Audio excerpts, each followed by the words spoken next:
সেনা সদস্যগণ, প্রতিটি চাকরিচ্যুত সশস্ত্র বাহিনীর সদস্যগণ মানবতার জীবনযাপন করছি।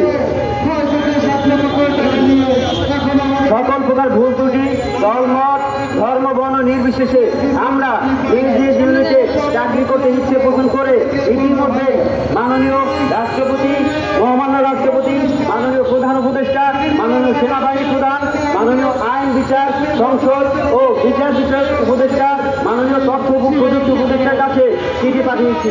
কিন্তু দুর্ভাগ্যজনকভাবে বলতে হচ্ছে যে আমরা সেই চিঠির কোনো উত্তর পাইনি। তাই আজ এই সংবাদ সম্মেলনের মাধ্যমে আমরা মাননীয় প্রধান উপদেষ্টা এবং মাননীয় সেনাবাহিনী প্রধান সহ সশস্ত্র বাহিনীর প্রধানদের কাছে আমাদের কষ্ট ও দাবিসমূহ তুলে ধরছি। আমাদের দাবিসমূহ: ১.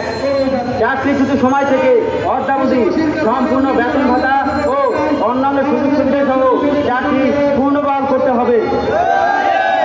২. যদি কোনো সেনা সদস্য সহ কোনো সশস্ত্র বাহিনীর সদস্যকে চাকরি পুনর্বহাল করা সম্ভব না হয় তাহলে উক্ত সশস্ত্র বাহিনীর সদস্যদের সরকারি সকল প্রকার সুযোগ সুবিধা সহ সম্পূর্ণ পেনশনের আওতাভুক্ত করতে হবে।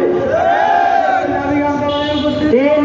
যে আইন কাঠামো ও এক নম্বর বিচার ব্যবস্থা প্রয়োগে শত শত সেনা সদস্য সহ শত শত সশস্ত্র বাহিনীর সদস্যদের চাকরিচ্যুত করা হয়েছে সেই বিচার ব্যবস্থার সংস্করণ করতে হবে। আজ অন্তর্বর্তীকালীন সরকারের অধীনে ফ্যাসিবাদ ও বৈষম্য দূরীকরণ সহ দেশ সংস্কারের কাজ চলছে। আমরা সেই জায়গা থেকে নতুন করে আস্থা ও বিশ্বাস রাখি যে আমরা যারা ভুক্তভোগী সশস্ত্র বাহিনীর সদস্য রয়েছি আমাদের কষ্ট ও দাবিসমূহ সুবিবেচনার মাধ্যমে, ন্যায় বিচারের মাধ্যমে আমাদের পুনরায় চাকরিতে বহাল করে দেশ ও জাতির সেবায় নিয়োজিত করা হোক।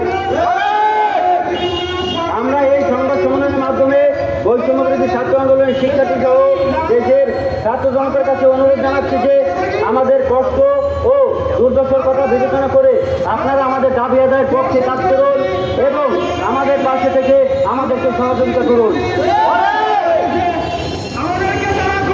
এবং আমরা এই সংবাদ সম্মেলনের মাধ্যমে আমাদের মতো ভুক্তভোগী সকল সশস্ত্র বাহিনীর সদস্যদেরকে জানাচ্ছি যে আপনারা অতি শীঘ্রই আমাদের সাথে যোগাযোগ করুন। আমরা খুব শীঘ্রই মাননীয় প্রধান উপদেষ্টার কাছে নামের তালিকা সহ স্মারকলিপি জমা দিব।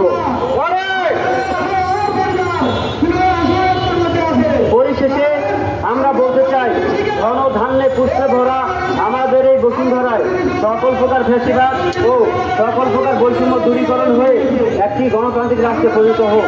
ধন্যবাদ সবাইকে। এখন আমাদের মাঝে বক্তব্য রাখা হয়, কারণ আমাকে নির্যাতনের মধ্যে রাখা হয়।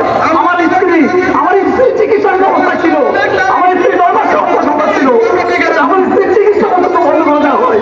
আমার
অত্যাচার করা হয়েছে সেটা যেন পুনরায় বিশেষ বিবেচনা করে আমাদের এই 3 দফা দাবি, আমাদের সিনিয়র স্যার যে দাবিগুলো জানিয়ে গেছেন, এই 3 দফা দাবি যেন বিশেষ বিবেচনা নেওয়া হয়। ইনশাআল্লাহ আমরা এই স্বাধীন দেশে দেশটাকে আমরা আবার সামরিক বাহিনীর সদস্যবৃন্দ যেভাবে দেশটাকে স্বাধীন করার জন্য অগ্রণীকে ভূমিকা রেখেছে, আমরা যা চাকরি করেছি আমাদেরকে একটি সুযোগ দিয়ে রাখুন, এই সোনার বাংলাদেশকে ইনশাআল্লাহ আমরা সোনার বাংলাদেশ করে থাকবো। আমার শান্তিতে প্রধান উপদেষ্টা ডক্টর মোহাম্মদ ইউনূস স্যারের কাছে একটা অনুরোধ থাকবে, স্যার প্রত্যেকটা সেক্টর আপনি যেভাবে বিশেষ বিবেচনা করতেছেন, আমার এই সামরিক বাহিনী, আমার সৈনিক স্যার, আমাদের যেভাবে নিয়োগ দেন স্যার, শুরু থেকে শেষ পর্যন্ত আমাদের পরিবার থেকে শুরু করে সব কিছু একটু যে যাচাই করে আপনারা আমাদেরকে সামরিক ট্রেনিং এমন একটা ট্রেনিং, রাতে ঘুম নাই, আমরা পানিতে পর্যন্ত বসবাস করতে হয়, আমাদের সার্ভাইভাল যে জিনিস সেটা আমরা শিখে আসছি, আমাদের কর্মকর্তারা শিখিয়েছেন। কিন্তু সামান্য ভুল ত্রুটি আমাদের স্ত্রী সন্তান একটু মনোমালিন্য হয়েছে, এসে বিচার দিচ্ছে, আমাদের পানিশমেন্ট চাকরিচ্যুত কেন? সাথে আবার এসব সামরিক বাহিনীর আইন অনুযায়ী আবার জেলও দিয়ে দেয়। তা আমরা তো মানুষ, ভুল ত্রুটি আমাদের হতে পারে, তো ভুল ত্রুটি করার জন্য, বিবেচনা করার জন্য আমাদের সামরিক বাহিনীতে কিছু ল আছে, কিছু এফ আছে, কিছু এফ আছে, কিছু এফএম আছে, সেটা অনুযায়ী আমাদেরকে মানবিকভাবে বিবেচনা করে আমাদের এই দাবিগুলো আপনারা অনুগ্রহপূর্বক একটু বিশেষ বিবেচনায় রাখবেন। ধন্যবাদ সবাইকে।